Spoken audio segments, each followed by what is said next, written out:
জানেন, আপনারা নিজের চোখে দেখতে পেরেছেন যে জাতির জনক, জাতির পিতা বঙ্গবন্ধুর বাসা, সেই ঐতিহাসিক 32 নম্বরকে পুড়িয়ে ফেলা হয়েছে।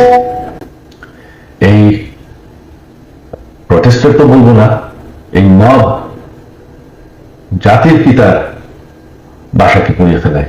সেই বাসা যেখানে বঙ্গবন্ধুকে হত্যা করা হয়, বঙ্গবন্ধু আমার পুরা পরিবারকে হত্যা করা হয়, যেই বাসা 75-এর খুনিরা ধ্বংস করার সাহস পায়নি, যেই বাসা এখন এতদিন ওনার মিউজিয়াম ছিল, সেই বাসাকে তারা পুড়িয়ে ফেলেছে। বঙ্গবন্ধু একটি দলীয় বিষয় না, বঙ্গবন্ধু হচ্ছেন জাতির পিতা। বঙ্গবন্ধু না থাকলে আজকে আমরা বাংলাদেশ হতাম না, আজকে আমরা পাকিস্তান হয়ে থাকতাম।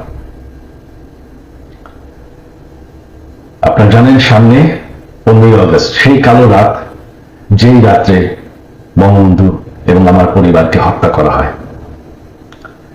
আমার আহ্বান বাঙালি জাতির কাছে যে আপনারা যদি স্বাধীনতার চেতনায় বিশ্বাস করেন, আপনারা যদি বাংলাদেশকে ভালোবাসেন, আর এই যে বাংলাদেশে বাস করছেন, এটাকে মেনে নেন যে বঙ্গবন্ধু আপনাদেরকে স্বাধীনতা দিয়েছে, আমাদেরকে স্বাধীনতা দিয়েছে।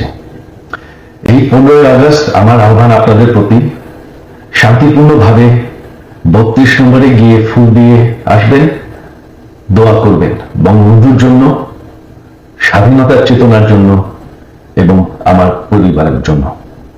এই হলো আমার আহ্বান আপনাদের প্রতি। ধন্যবাদ।